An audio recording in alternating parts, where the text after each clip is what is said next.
Hey, welcome to Socialism for All. This file is being recorded for the December 2023 edition of Socialism for All, and it's part 2 of On Khrushchev's Phony Communism and Its Historical Lessons for the World by Mao Zedong from 1964. If you like this video, please click like and subscribe, and consider supporting on Patreon or buy me a coffee at patreon.com/socialismforall or buymeacoffee.com/socialismforall. There are links to Patreon and Buy Me a Coffee in the video description. So as this is part 2 and the most recently uploaded video is part 1, I'm going to jump right into it. Thanks as usual to the Marxist Internet Archive, Marxists.org, for hosting this and thousands of other free Marxist texts. And I also want to thank Flashy for letting me know in the comments that there actually was a part 2 to this, which I did not know. If not for that comment, I wouldn't be recording this, because if you look at the top of the Marxist Internet Archive file, there's no table of contents, and usually on essays and speeches, things that aren't a full book length, there isn't a table of contents. So usually that's just all in one page, which is one of the things that I love about the Marxist Internet Archive. It gives you so much information in so few kilobytes, very easy to download and store format. But for some reason on this one, all they did was way down at the bottom of the page, after having credited the transcriber, really looks like the end. There's a tiny little thing that blends in. It looks like one of the other navigation controls for just going back to the main page. It says next section. Wow. Did not know there was one. Anyway, let's get to it. Refutation of the so-called Party of the Entire People. At the 22nd Congress of the CPSU, Khrushchev openly raised another banner, the alteration of the proletarian character of the Communist Party of the Soviet Union. He announced the replacement of the Party of the Proletariat by a, quote, Party of the Entire People. The program of the CPSU states, quote, as a result of the victory of socialism in the USSR and the consolidation of the unity of Soviet society, the Communist Party of the working class has become the vanguard of the Soviet people, a party of the entire people, unquote. The open letter of the Central Committee of the CPSU says that the CPSU, quote, has become a political organization of the entire people, unquote. How absurd. Elementary knowledge of Marxism-Leninism tells us that, like the state, a political party is an instrument of class struggle. Every political party has a class character. Party spirit is the concentrated expression of class character. There's no such thing as a non-class or supra-class political party, and there never has been. Nor is there such a thing as a, quote, party of the entire people that does not represent the interests of a particular class. The Party of the Proletariat is built in accordance with the revolutionary theory and revolutionary style of Marxism-Leninism. It is the party formed by the advanced elements who are boundlessly faithful to the historical mission of the proletariat. It is the organized vanguard of the proletariat and the highest form of its organization. The Party of the Proletariat represents the interests of the proletariat and the concentration of its will. Moreover, the Party of the Proletariat is the only party able to represent the interests of the people, who constitute over 90% of the total population. The reason is that the interests of the proletariat are identical with those of the working masses, that the proletarian party can approach problems in the light of the historical role of the proletariat and in terms of the present and future interests of the proletariat and the working masses, and of the best interests of the overwhelming majority of the people, and that it can give correct leadership in accordance with Marxism-Leninism.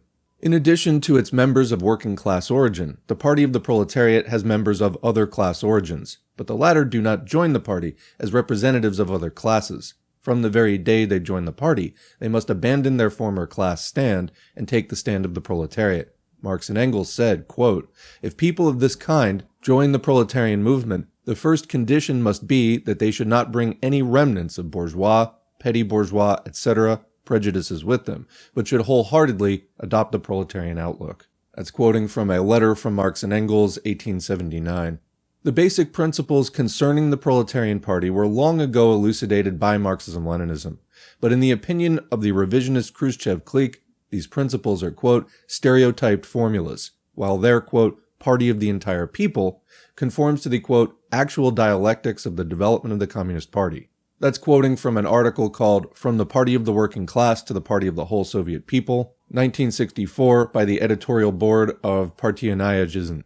The revisionist Khrushchev clique have cudgeled their brains to think up arguments justifying their, quote, party of the entire people. They have argued during the talks between the Chinese and Soviet parties in July 1963 and in the Soviet press that they have changed the Communist Party of the Soviet Union into a, quote, party of the entire people because 1. The CPSU expresses the interests of the whole people. 2. The entire people have accepted the Marxist-Leninist world outlook of the working class, and the aim of the working class, the building of communism, has become the aim of the entire people. 3. The ranks of the CPSU consist of the best representatives of the workers, collective farmers, and intellectuals. The CPSU unites in its own ranks representatives of over 100 nationalities and peoples. 4. The democratic method used in the party's activities is also in accord with its character as the party of the entire people. It is obvious even at a glance that none of these arguments adduced by the revisionist Khrushchev clique shows a serious approach to a serious problem. When Lenin was fighting the opportunist muddleheads, he remarked, in clarity first and foremost, quote, "Can people obviously incapable of taking serious problems seriously themselves be taken seriously? It is difficult to do so, comrades, very difficult. But the question which certain people cannot treat seriously is in itself so serious that it will do no harm to examine even patently frivolous replies to it," unquote. Today, too, it will do no harm to examine the patently frivolous replies given by the revisionist Khrushchev clique to so serious a question as that of the party of the proletariat. According to the revisionist Khrushchev clique, the Communist Party should become a party of the entire people because it represents the interests of the entire people. Does it not then follow that from the very beginning it should have been a party of the entire people instead of a party of the proletariat? According to the revisionist Khrushchev clique, the Communist Party should become a party of the entire people because, quote, "the entire people have accepted the Marxist-Leninist world outlook of the working class." But how can it be said that everyone has accepted the Marxist-Leninist world outlook in Soviet society where sharp class polarization and class struggle are taking place? Can it be said that the tens of thousands of old and new bourgeois elements in your country are all Marxist-Leninists? If Marxism-Leninism has really become the world outlook of the entire people, as you allege, does it not then follow that there is no difference in your society between party and non-party, and no need whatsoever for the party to exist? What difference does it make if there is a, quote, party of the entire people or not? According to the revisionist Khrushchev clique, the Communist Party should become a party of the entire people because its membership consists of workers, peasants, and intellectuals, and all nationalities and peoples. Does this mean that before the idea of the party of the entire people was put forward at its 22nd Congress, none of the members of the CPSU came from classes other than the working class? Does it mean that formerly the members of the party all came from just one nationality to the exclusion of other nationalities and peoples? If the character of a party is determined by the social background of its membership, does it not then follow that the numerous political parties in the world, whose members also come from various classes, nationalities, and peoples, are all, quote, parties of the entire people? Comment, excellent point. I think that one, more than anything else, underscores the bourgeois nature of that deceptive claim. Continuing. According to the revisionist Khrushchev clique, the party should be a party of the entire people because the methods it uses in its activities are democratic. But from its outset, a communist party is built on the basis of the principle of democratic centralism and should always adopt the mass line and the democratic method of persuasion and education in working among the people. Does it not then follow that a communist party is a party of the entire people from the first day of its founding? Briefly, none of the arguments listed by the revisionist Khrushchev clique holds water. Besides making a great fuss about a party of the entire people, Khrushchev has also divided the party into a, quote, industrial party and a, quote, agricultural party on the pretext of, quote, building the party organs on the production principle. That's quoting Khrushchev from 1962 at the report of the plenary meeting of the Central Committee of the CPSU in November. The revisionist Khrushchev clique say that they have done so because of the, quote, primacy of economics over politics under socialism, unquote, and because they want to place, quote, the economic and production problems, which have been pushed to the forefront by the entire course of the communist construction, at the center of the activities of the party organizations, and make them, quote, the cornerstone of all their work. Khrushchev said, quote, we say bluntly that the main thing in the work of the party organs is production, unquote, and what is more, they have foisted these views on Lenin, claiming that they are acting in accordance with his principles. However, anyone at all acquainted with the history of the CPSU knows that far from being Lenin's views, they are anti-Leninist views, and that they were views held by Trotsky. On this question, too, Khrushchev is a worthy disciple of Trotsky. In criticizing Trotsky and Bukharin, Lenin said, in Once Again on the Trade Unions, the Present Situation, and the Mistakes of Trotsky and Bukharin, quote, "Politics are the concentrated expression of economics. Politics cannot but have precedence over economics. To argue differently means forgetting the ABC of Marxism. Without a proper political approach to the subject, the given class cannot maintain its rule, and consequently cannot solve its own production problems," unquote.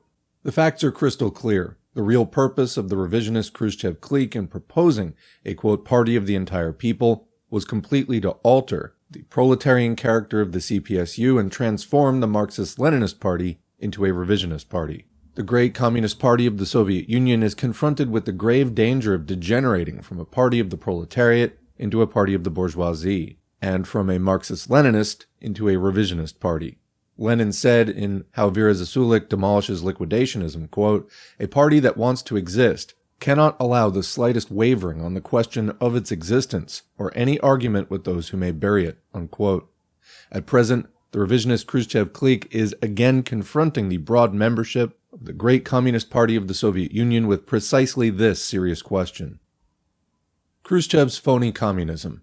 At the 22nd Congress of the CPSU, Khrushchev announced that the Soviet Union had already entered the period of the extensive building of communist society. He also declared that, quote, "We shall, in the main, have built a communist society within 20 years, unquote. This is pure fraud. How can there be talk of building communism when the revisionist Khrushchev clique are leading the Soviet Union onto the path of the restoration of capitalism, and when the Soviet people are in grave danger of losing the fruits of socialism? In putting up the signboard of building communism, Khrushchev's real aim is to conceal the true face of his revisionism. But it's not hard to expose this trick. Just as the eyeball of a fish cannot be allowed to pass as a pearl, so revisionism cannot be allowed to pass itself off as communism. Scientific communism has a precise and definite meaning. According to Marxism-Leninism, communist society is a society in which classes and class differences are completely eliminated. The entire people have a high level of communist consciousness and morality, as well as boundless enthusiasm for and initiative in labor. There is a great abundance of social products, and the principle of from each according to their ability, to each according to their needs is applied, and in which the state has withered away. Marx declared in the Critique of the Gotha program, quote, "In the higher phase of communist society, after the enslaving subordination of the individual to the division of labor, and therefore also the antithesis between mental and physical labor has vanished, after labor has become not only a means of life but life's prime want, after the production forces have also increased with the all-round development of the individual, and all the springs of cooperative wealth flow more abundantly, only then can the narrow horizon of bourgeois right be crossed in its entirety, and society inscribe on its banners, from each according to their ability, and to each according to their needs," unquote. According to Marxist-Leninist theory, the purpose of upholding the dictatorship of the proletariat in the period of socialism is precisely to ensure that society develops in the direction of communism. Lenin said in The State and Revolution that, quote, "Forward development, i.e. towards communism, proceeds through the dictatorship of the proletariat and cannot do otherwise," unquote. Since the revisionist Khrushchev clique has abandoned the dictatorship of the proletariat in the Soviet Union, it is going backward and not forward to communism. Going forward to communism means moving toward the abolition of all classes and class differences. A communist society which preserves any classes at all, let alone exploiting classes, is inconceivable. Yet, Khrushchev is fostering a new bourgeoisie, restoring and extending the system of exploitation and accelerating class polarization in the Soviet Union. A privileged bourgeois stratum opposed to the Soviet people now occupies the ruling position in the party and government and in the economic, cultural, and other departments. Can one find an iota of communism in all this? Going forward to communism means moving toward a unitary system of the ownership of the means of production by the whole people. A communist society in which several kinds of ownership of the means of production coexist is inconceivable. Yet Khrushchev is creating a situation in which enterprises owned by the whole people are gradually degenerating into capitalist enterprises, and farms under the system of collective ownership are gradually degenerating into units of a kulak economy. Again, can one find an iota of communism in all this? Going forward to communism means moving towards a great abundance of social products and the realization of the principle of from each according to their ability, to each according to their needs. A communist society built on the enrichment of a handful of persons and the impoverishment of the masses is inconceivable. Under the socialist system, the great Soviet people developed the social productive forces at unprecedented speed. But the evils of Khrushchev's revisionism are creating havoc in the Soviet socialist economy. Constantly beset with innumerable contradictions, Khrushchev makes frequent changes in his economic policies, and often goes back on his own words, thus throwing the Soviet national economy into a state of chaos. Khrushchev is truly an incorrigible wastrel. He has squandered the grain reserves built up under Stalin, and brought great difficulties into the lives of the Soviet people. He has distorted and violated the socialist principle of distribution from each according to their ability, to each according to their work, and enabled a handful of persons to appropriate the fruits of the labor of the broad masses of the Soviet people. These points alone are sufficient to prove that the road taken by Khrushchev leads away from communism. Going forward to communism means moving toward enhancing the communist consciousness of the masses. A communist society with bourgeois ideas running rampant is inconceivable, yet Khrushchev is zealously reviving bourgeois ideology in the Soviet Union and serving as a missionary for the decadent American culture. By propagating material incentive, he is turning all human relations into money relations and encouraging individualism and selfishness. Because of him, manual labor is again considered sordid, and love of pleasure at the expense of other people's labor is again considered honorable. Certainly, the social ethics and atmosphere promoted by Khrushchev are far removed from communism, as far as can be. Going forward to communism means moving toward the withering away of the state. A communist society with a state apparatus for oppressing the people is inconceivable.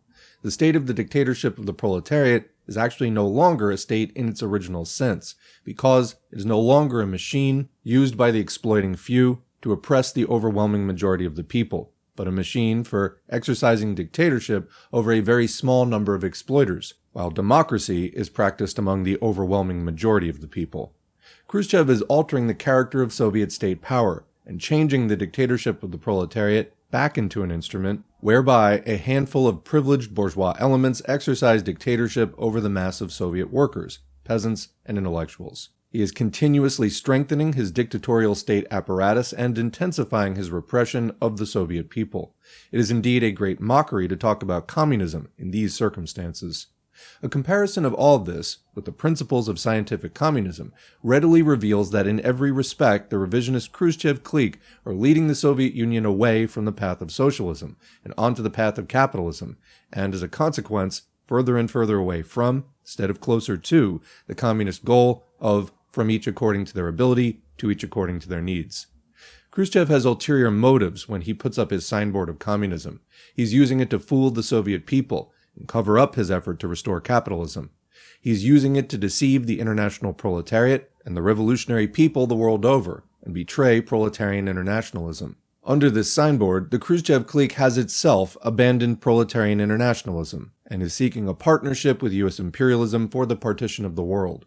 Moreover, it wants the fraternal socialist countries to serve its own private interests, and not to oppose imperialism or to support the revolutions of the oppressed peoples and nations, and it wants them to accept its political, economic, and military control, and be its virtual dependencies and colonies.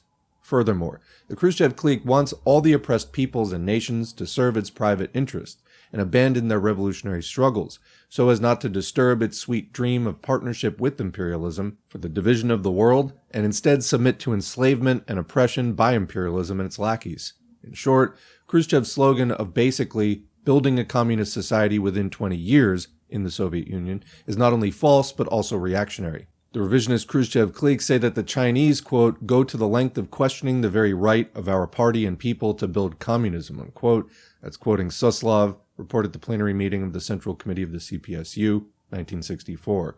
This is a despicable attempt to fool the Soviet people and poison the friendship of the Chinese and Soviet people. We have never had any doubts that the great Soviet people will eventually enter into communist society, but right now the revisionist Khrushchev clique are damaging the socialist fruits of the Soviet people and taking away their right to go forward to communism. In the circumstances, the issue confronting the Soviet people is not how to build communism, but rather how to resist and oppose Khrushchev's effort to restore capitalism. The revisionist Khrushchev clique also say that, quote, the CPC leaders hint that, since our party has made its aim a better life for the people, Soviet society is being bourgeoisified, is, quote, degenerating. This trick of deflecting the Soviet people's dissatisfaction with the Khrushchev clique is deplorable as well as stupid. We sincerely wish the Soviet people an increasingly better life, But Khrushchev's boasts of, quote, concern for the well-being of the people and of, quote, a better life for every man are utterly false and demagogic. For the masses of the Soviet people, life is already bad enough at Khrushchev's hands. The Khrushchev clique seek a, quote, better life only for the members of the privileged stratum and the bourgeois elements, old and new, in the Soviet Union. These people are appropriating the fruits of the Soviet people's labor and living the life of bourgeois lords. They have indeed become thoroughly bourgeoisified. Khrushchev's, quote, communism is in essence a variant of bourgeois socialism. He does not regard communism as completely abolishing classes and class differences, but describes it as, quote, a bowl accessible to all and brimming with the products of physical and mental labor. Quoting Khrushchev's speech for the Austrian radio and television, July 7, 1960. He does not regard the struggle of the working class for communism as a struggle for the thorough emancipation of all mankind, as well as itself, but describes it as a struggle for, quote, a good dish of goulash. There is not an iota of scientific communism in his head, but only the image of a society of bourgeois Philistines. Khrushchev's, quote, communism takes the United States for its model. Imitation of the methods of management of U.S. capitalism and the bourgeois way of life has been raised by Khrushchev to the level of state policy. He says that he, quote, always thinks highly of the achievements of the United States. He, quote, rejoices in these achievements, is a little envious at times. That's quoting Khrushchev's 1959 interview with leaders of U.S. Congress and members of the Senate Foreign Relations Committee. He extols to the sky a letter by Roswell Garst, a big U.S. farmer, which propagates the capitalist system. Actually, he has taken it as his agricultural program. He wants to copy the United States in the sphere of industry, as well as in that of agriculture, and in particular, to imitate the profit motive of U.S. capitalist enterprises.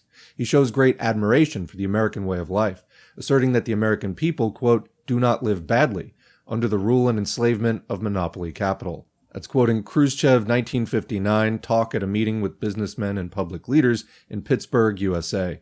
Going further, Khrushchev is hopeful of building communism with loans from U.S. imperialism. Comment, truly, Khrushchev and Tito did, quote, share the same idea. Continuing, during his visits to the United States and Hungary, he expressed on more than one occasion his readiness, quote, to take credits from the devil himself. Thus it can be seen that Khrushchev's communism is indeed goulash communism, the, quote, communism of the American way of life, and, quote, communism seeking credits from the devil. No wonder he often tells representatives of Western monopoly capital that once such, quote, communism is realized in the Soviet Union, quote, you will go forward to communism without any call from me, unquote. It's quoting Khrushchev's 1960 talk at a meeting with French parliamentarians. There is nothing new about such, quote, communism. It is simply another name for capitalism. It is only a bourgeois label, sign, or advertisement.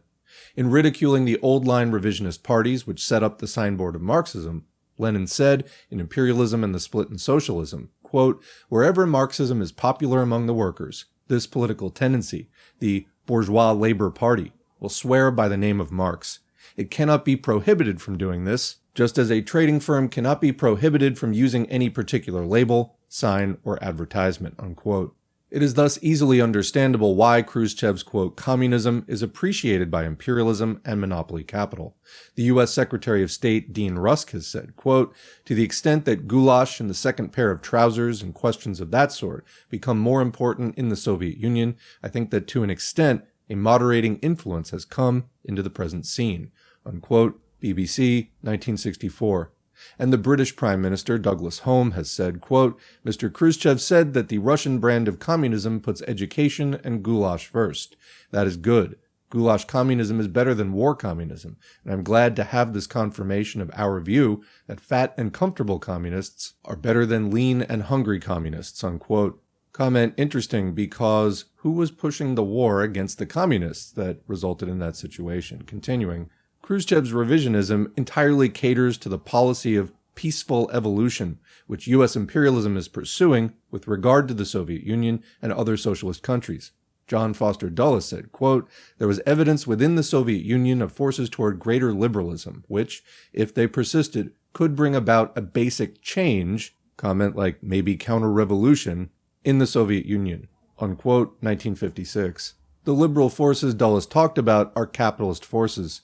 The basic change Dulles hoped for is the degeneration of socialism into capitalism. Khrushchev is effecting exactly the, quote, basic change Dulles dreamed of. how the imperialists are hoping for the restoration of capitalism in the Soviet Union, how they are rejoicing. We would advise the imperialist lords not to be happy too soon. Notwithstanding all the services of the revisionist Khrushchev clique, nothing can save imperialism from its doom. The revisionist ruling clique suffer from the same kind of disease as the imperialist ruling clique. They're extremely antagonistic to the masses of the people, who comprise over 90% of the world's population, and therefore they too are weak and powerless and are paper tigers. Like the clay Buddha that tried to wade across the river, the revisionist Khrushchev clique cannot even save themselves. So how can they endow imperialism with long life? Historical lessons of the dictatorship of the proletariat. Khrushchev's revisionism has inflicted heavy damage on the international communist movement, but at the same time, it has educated the Marxist-Leninists and revolutionary people throughout the world by negative example. If it may be said that the Great October Revolution provided Marxist-Leninists in all countries with the most important positive experience and opened up the road for the proletarian seizure of political power, then, on its part, Khrushchev's revisionism may be said to have provided them with the most important negative experience, enabling the Marxist-Leninists in all countries to draw the appropriate lessons for preventing the degeneration of the proletarian party and the socialist state. Historically, all revolutions have had their reverses and their twists and turns. Lenin once asked in A Great Beginning, quote, "If we take the matter in its essence, has it ever happened in history that a new mode of production took root immediately, without a long succession of setbacks, blunders, and relapses?" Unquote. The International Proletarian Revolution has a history of less than a century, counting from 1871, when the proletariat of the Paris Commune made the first heroic attempt at the seizure of political power, or barely half a century, counting from the October Revolution. The proletarian revolution, the greatest revolution in human history, replaces capitalism by socialism and private ownership by public ownership, and uproots all the systems of exploitation and all the exploiting classes. It is all the more natural that so earth-shaking a revolution should have to go through serious and fierce class struggles, inevitably traverse a long and tortuous course beset with reverses. History furnishes a number of examples in which proletarian rule suffered defeat as a result of armed suppression by the bourgeoisie, for instance the Paris Commune, and the Hungarian Soviet Republic of 1919. In contemporary times, too, there was the counter-revolutionary rebellion in Hungary in 1956, when the rule of the proletariat was almost overthrown. People can easily perceive this form of capitalist restoration, and are more alert and watchful against it. However, they cannot easily perceive, and are often off their guard or not vigilant against, another form of capitalist restoration, which therefore presents a greater danger. The state of the dictatorship of the proletariat takes the road of revisionism, or the road of peaceful evolution, as a result of the degeneration of the leadership of the party and the state. A lesson of this kind was provided some years ago by the revisionist Tito clique, who brought about the degeneration of socialist Yugoslavia into a capitalist country. But the Yugoslav lesson alone has not sufficed to arouse people's attention fully. Some may say that perhaps it was an accident. But now the revisionist Khrushchev clique have usurped the leadership of the party and the state, and there is grave danger of a restoration of capitalism in the Soviet Union, the land of the Great October Revolution, with its history of several decades in building socialism. And this sounds the alarm for all socialist countries, including China, and for all the communist and workers' parties, including the Communist Party of China. Inevitably, it arouses very great attention and forces Marxist-Leninists and revolutionary people the world over to ponder deeply and sharpen their vigilance. The emergence of Khrushchev's revisionism is a bad thing, and it is also a good thing, so long as the countries where socialism has been achieved, and also those that will later embark on the socialist road, seriously study the lessons of the, quote, peaceful evolution promoted by the revisionist Khrushchev clique, and take the appropriate measures, they will be able to prevent this kind of peaceful evolution, as well as crush the enemy's armed attacks. Thus, the victory of the world proletarian revolution will be more certain. The Communist Party of China has a history of 43 years. During its protracted revolutionary struggle, our party combated both right and pseudo-left opportunist errors, and the Marxist-Leninist leadership of the Central Committee, headed by Comrade Mao Zedong, was established. Closely integrating the universal truth of Marxism-Leninism with the concrete practice of revolution and construction in China, Comrade Mao Zedong has led the Chinese people from victory to victory. The Central Committee of the Chinese Communist Party and Comrade Mao Zedong have taught us to wage unremitting struggle in the theoretical, political, and organizational fields, as well as in practical work, so as to combat revisionism and prevent a restoration of capitalism.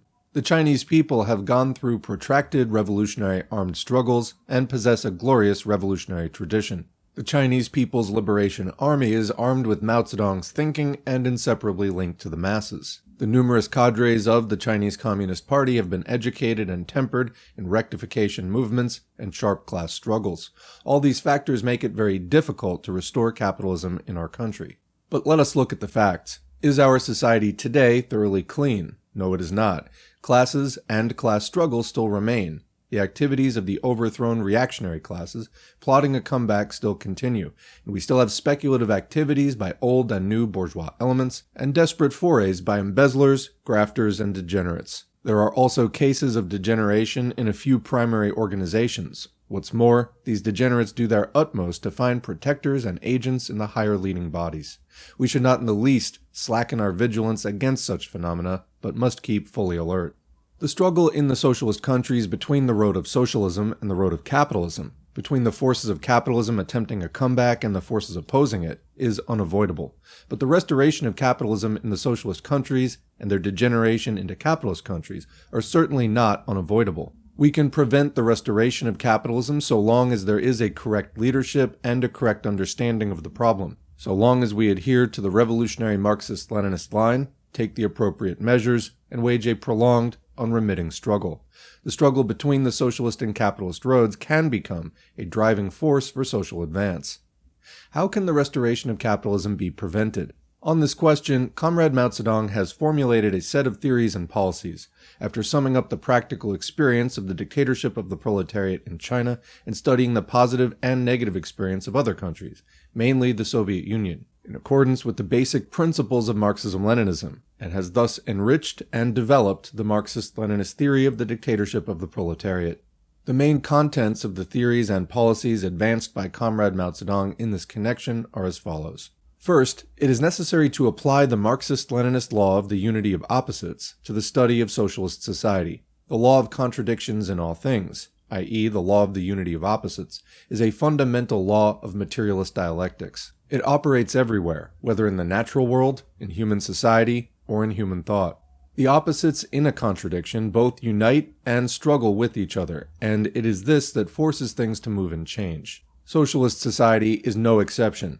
In socialist society, there are two kinds of social contradictions, namely, the contradictions among the people and those between ourselves and the enemy. These two kinds of contradictions are entirely different in their essence, and the methods for handling them should be different too. Their correct handling will result in the increasing consolidation of the dictatorship of the proletariat and the further strengthening and development of socialist society. Many people acknowledge the law of the unity of opposites, but are unable to apply it in studying and handling questions in socialist society. They refuse to admit that there are contradictions in socialist society, that there are not only contradictions between ourselves and the enemy, but also contradictions among the people, and they do not know how to distinguish between these two kinds of social contradictions and how to handle them correctly, and are therefore unable to deal correctly with the question of the dictatorship of the proletariat. Second, socialist society covers a very long historical period. Classes and class struggle continue to exist in this society, and the struggle still goes on between the road of socialism and the road of capitalism.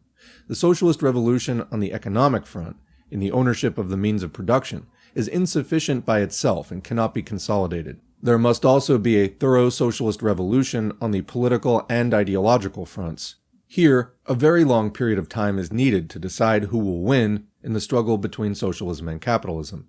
Several decades won't do it. Success requires anywhere from 1 to several centuries. On the question of duration, it is better to prepare for a longer rather than a shorter period of time. On the question of effort, it is better to regard the task as difficult rather than easy. It will be more advantageous and less harmful to think and act in this way. Anyone who fails to see this, or to appreciate it fully, will make tremendous mistakes. During the historical period of socialism, it's necessary to maintain the dictatorship of the proletariat and carry the socialist revolution through to the end if the restoration of capitalism is to be prevented, socialist construction carried forward, and the conditions created for the transition to communism. Third, the dictatorship of the proletariat is led by the working class, with the worker-peasant alliance as its basis. This means the exercise of dictatorship by the working class and by the people under its leadership over the reactionary classes and individuals, and those elements who oppose socialist transformation and socialist construction. Within the ranks of the people, democratic centralism is practiced. Ours is the broadest democracy, beyond the bounds of possibility for any bourgeois state. Fourth, in both socialist revolution and socialist construction, it is necessary to adhere to the mass line, boldly to arouse the masses and to unfold mass movements on a large scale. The mass line of "from the masses to the masses" is the basic line in all the work of our party. It is necessary to have firm confidence in the majority of the people, and above all, in the majority of the worker-peasant masses. We must be good at consulting the masses in our work, and under no circumstances alienate ourselves from them.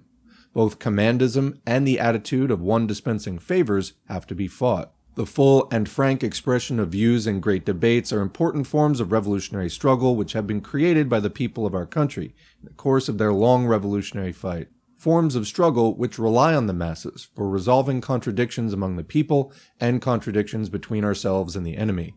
Fifth, whether in socialist revolution or in socialist construction, it's necessary to solve the question of whom to rely on, whom to win over, and whom to oppose. Comment: this is an important topic that we have discussed many times on the channel before. There is an in-depth discussion of it in Arak, A-R-A-K, or Arling Aktivista, the activist study guide put out by the Communist Party of the Philippines. And basically this is against the topic of tailism, or following the more reactionary elements within the masses who just soak up bourgeois thought, take on petty bourgeois attitudes, and can be heard parroting Fox News and things like that. So we discussed this quite a bit. I remember in the first couple of years of running this channel, there was all this discussion about, quote, how to convert right-wingers. That's not really how this works. So continuing, the proletariat and its vanguard must make a class analysis of socialist society, rely on the truly dependable forces that firmly take the socialist road, win over all allies that can be won over,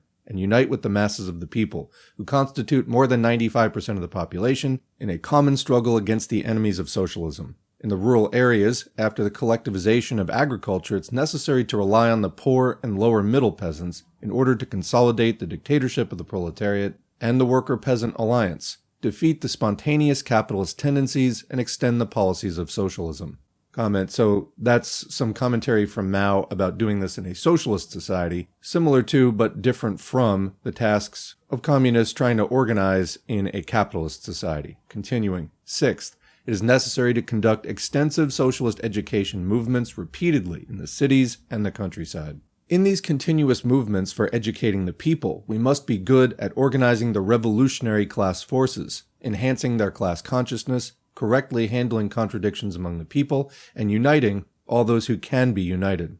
In these movements, it's necessary to wage a sharp, tit-for-tat struggle against the anti-socialist, capitalist, and feudal forces, the landlords, rich peasants, counter-revolutionaries, and bourgeois rightists, and the embezzlers, grafters, and degenerates, in order to smash the attacks they unleash against socialism and to remold the majority of them into new men. Seventh, one of the basic tasks of the dictatorship of the proletariat is actively to expand the socialist economy. It is necessary to achieve the modernization of industry, agriculture, science and technology, and national defense step by step under the guidance of the general policy of developing the national economy with agriculture as the foundation and industry as the leading factor. On the basis of the growth of production, it is necessary to raise the living standards of the people gradually and on a broad scale. Eighth, ownership by the whole people and collective ownership are the two forms of socialist economy. The transition from collective ownership to ownership by the whole people, from two kinds of ownership to a unitary ownership by the whole people, is a rather long process. Collective ownership itself develops from lower to higher levels and from smaller to larger scale. The people's communes which the Chinese people have created is a suitable form of organization for the solution of the question of this transition. Ninth, let 100 flowers blossom and 100 schools of thought contend is a policy for stimulating the growth of the arts and the progress of science and for promoting a flourishing socialist culture. Education must serve proletarian politics and must be combined with productive labor. The working people should master knowledge and the intellectuals should become habituated to manual labor. Among those engaged in science, Culture, the arts and education, the struggle to promote proletarian ideology and destroy bourgeois ideology is a protracted and fierce class struggle. It is necessary to build up a large detachment of working class intellectuals who serve socialism and who are both read and expert, i.e., who are both politically conscious and professionally competent, by means of cultural revolution and revolutionary practice in class struggle, the struggle for production and scientific experiment. 10th, it is necessary to maintain the system of cadre participation in collective productive labor. The cadres of our party and state are ordinary workers, and not overlords sitting on the backs of the people. By taking part in collective productive labor, the cadres maintain extensive, constant, and close ties with the working people. This is a major measure of fundamental importance for a socialist system. It helps to overcome bureaucracy and to prevent revisionism and dogmatism. 11th, the system of high salaries for a small number of people should never be applied. The gap between the incomes of the working personnel of the party, the government, the enterprises, and the people's communes on the one hand, and the incomes of the mass of the people on the other, should be rationally and gradually narrowed, and not widened. All working personnel must be prevented from abusing their power and enjoying special privileges. 12th, it is necessary for the people's armed forces in a socialist country to be under the leadership of the party of the proletariat and under the supervision of the masses. They must always maintain the glorious tradition of a people's army, with unity between the army and the people and between the officers and men. It is necessary to keep the system under which officers serve as common soldiers at regular intervals. It is necessary to practice military democracy, political democracy, and economic democracy. Moreover, militia units should be organized and trained all over the country so as to make everybody a soldier. The guns must forever be in the hands of the party and the people, and must never be allowed to become the instruments of careerists.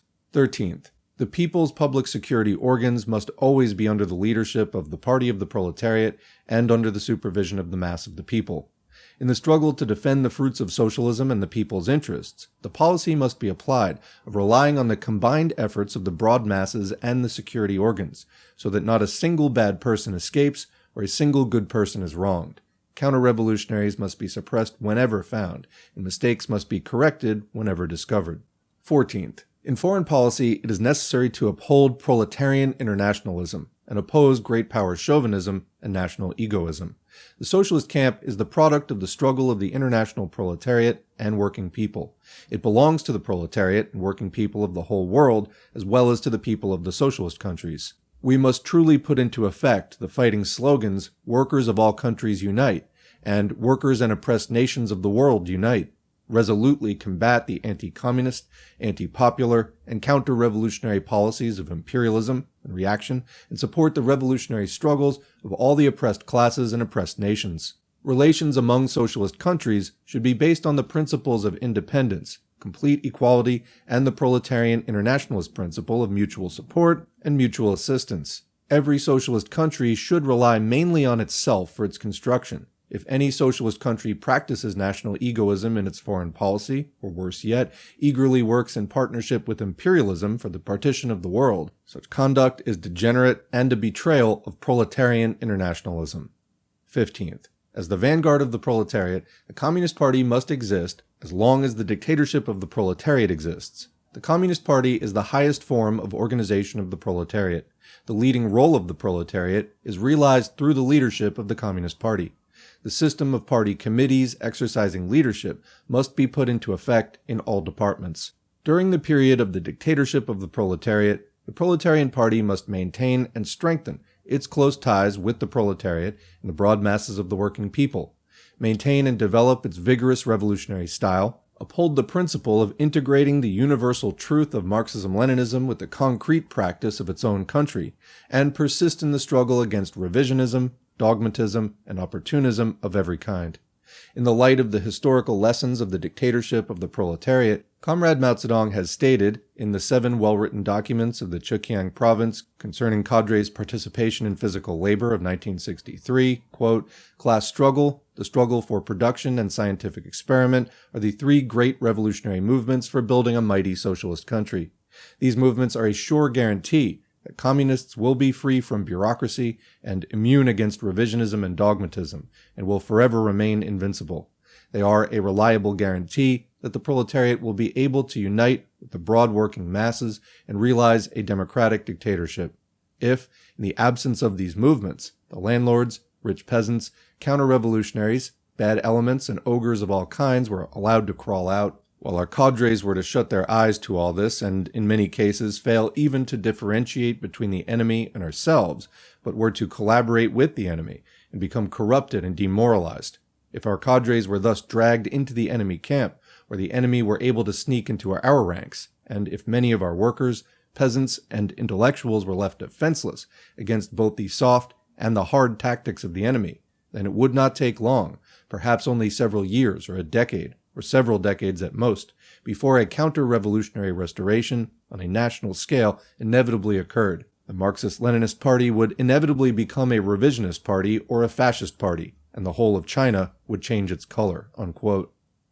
Comrade Mao Zedong has pointed out that in order to guarantee that our party and country do not change their color, we must not only have a correct line and correct policies, but must train and bring up millions of successors who will carry on the cause of proletarian revolution.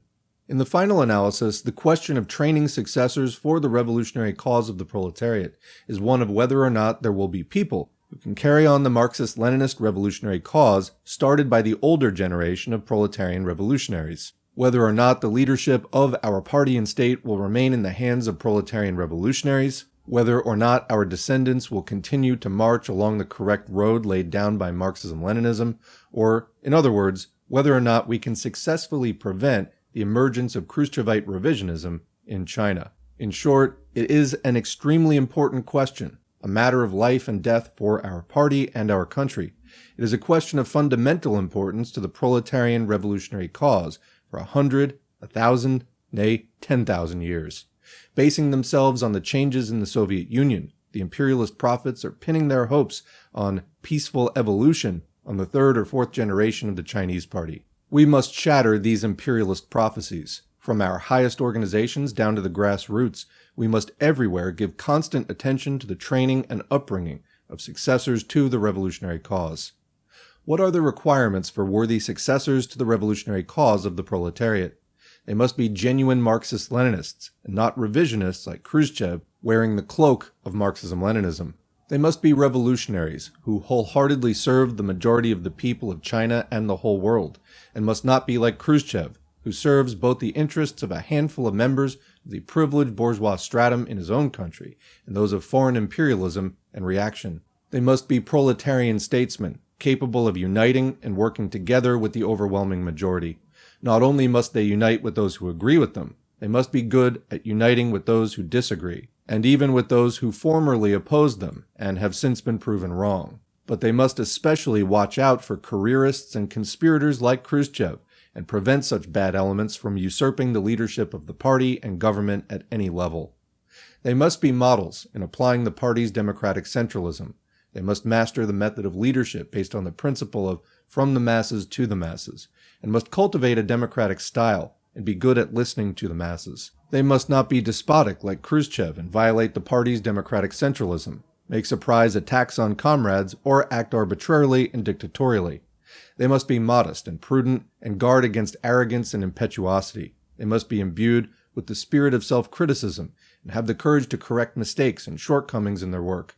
They must not cover up their errors like Khrushchev and claim all the credit for themselves and shift all the blame on others. Successors to the revolutionary cause of the proletariat come forward in mass struggles and are tempered in the great storms of revolution. It is essential to test and know cadres and choose and train successors in the long course of mass struggle.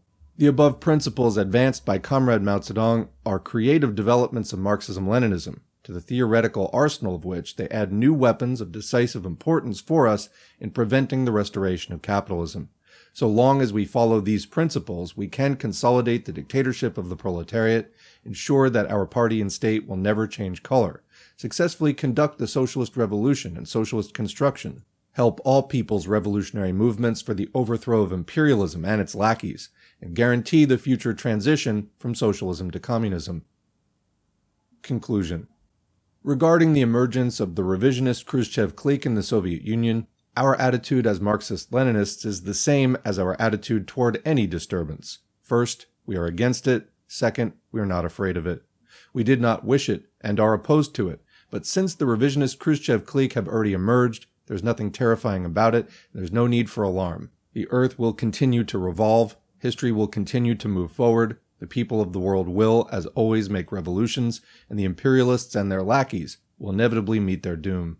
The historic contributions of the great Soviet people will remain forever glorious. They can never be tarnished by the revisionist Khrushchev clique's betrayal. The broad masses of workers, peasants, revolutionary intellectuals, and communists of the Soviet Union will eventually surmount all the obstacles in their party and march toward communism. The Soviet people, the people of all the socialist countries, and the revolutionary people the world over will certainly learn lessons from the revisionist Khrushchev clique's betrayal. In the struggle against Khrushchev's revisionism, the international communist movement has grown and will continue to grow mightier than before. Marxist-Leninists have always had an attitude of revolutionary optimism toward the future of the cause of the proletarian revolution. We are profoundly convinced that the brilliant light of the dictatorship of the proletariat, of socialism, and of Marxism-Leninism will shine forth over the Soviet land. The proletariat is sure to achieve complete and final victory on earth. And that's the end of the audiobook. So, unfortunately, not only did that not happen in the Soviet Union, less than 3 decades later capitalism was restored, and a coup launched against the Soviet system, but China also suffered the restoration of large amounts of capitalism, as many of the commenters on the first part of this have pointed out. As 2023 draws to a close, we see the world capitalist system struggling with another major 2008-style crisis beginning to emerge. The housing market in the United States, for example, is frozen. The amount of housing transactions has dropped to about 40% of the pre-pandemic level, due mainly to extremely high prices caused by lack of supply or inventory, the amount of houses on the market. That is starting to break in some areas where new construction has ramped up significantly and prices in the new construction has already dropped by 18%. Meanwhile, the Federal Reserve, the central bank, has jacked up the interest rates, making mortgages very expensive. Not just mortgages, but all kinds of debt. That also includes corporate debt, which faces a massive crisis in 2024 and 2025 as companies in the United States, in the EU in particular, which have been getting loans at extremely low interest rates, kind of free money for quite a while during the last decade, have to refinance themselves as whatever loan they were dealing with before expires, and they have to refinance at the higher interest rates, which is not going to be possible for many of them. Many people will be thrown out of work in the process of the corporate reorganizations and closings and acquisitions and mergers, etc., that will happen as a result of this market coming down. Yet, so far, most of the capitalists are not responding to the signs emerging in front of them in any kind of a rational way. The cutting of interest rates by the Federal Reserve, which recently was announced, might be happening at the end of 2024. Might be. Is being taken by investors who desperately need lower interest rates. One, as something it's not, which is a done deal, which it definitely isn't. And two, as overall a good sign, which it definitely isn't. Usually it's when the Fed starts cutting the interest rates. That's what signifies, as I've said in some of the live streams, it's like blowing out the match that they use to light the fuse of the bomb. So when they hold the interest rates high, that's to cool off economic activity. Usually this is the onset of a recession, and it's when they start cutting the rates that signifies that they feel they have done enough cooling off, and basically a recession historically is always right around the corner after this. Given the size of the likely massive overvaluation that we're in right now compared to the 2005 to 2007 bubble, likely we will see a downturn at least as big as 2008, possibly bigger. Then again, they saved 2008 with too big to fail and other kind of things. Who knows what they're going to pull out of their hat this time. But anyway, as crisis looms, and as workers have been struggling with record levels of inflation, extremely high prices on everything from, again, housing to food to gas, which is starting to come down now, we have seen, and again, this is against the backdrop of being forced to work during a pandemic and things, workers getting more class consciousness and starting to apply it, say, to rebuilding the labor movement, which still has a long way to go, but just did see a sharp increase in the amount of strikes and other labor actions that went on this year. We need to keep that going so that workers can defend ourselves as a class against all the attempts at austerity and basically trying to push the cost of the upcoming downturn onto us. So there is a long way to go, although we do see something of an uptick, and channels like this one talking about Marxism-Leninism are bigger at any point than they would have been, I think, in the last 20 years. So these are some promising signs about the beginnings of a stronger socialist movement pushing back against the neoliberal era onslaught of capitalism, which has been defunding, privatizing, and deregulating everything it can, just tearing apart the social safety net, enforcing the dictatorship of the capitalist class with an ever more brutal hand. And there's no time like the present to get that class consciousness, study, critically analyze, and understand the history of the international communist movement, and figure out, what do we do next? What do you think? Leave a question or comment in the comment section below, and we'll continue the discussion there as always. Otherwise, thanks for listening, and thanks to the current patrons and Buy Me a Coffee supporters whose names are on the screen. If you'd like to get your name on the screen, head to patreon.com/socialismforall or buymeacoffee.com/socialismforall, where you can leave a one-time or a recurring donation. Every donation is encouraging. They're also materially helpful, and they allow me to spend a lot more time on this channel than I'd be able to do otherwise. That strong support also keeps this channel non-commercial, viewer-supported, ad-free, sponsorship-free. So if you like this channel, thank me, but also thank a patron or buymeacoffee.com supporter for their help. Next, engagement counts. So like, share, subscribe, leave a comment, even if it's just thanks or good video. All of that helps to boost this content in the algorithm, wherever we're found. Now it's YouTube, Spotify, SoundCloud is audio only, Patreon, and Substack. This helps more people to stumble across this content more easily, and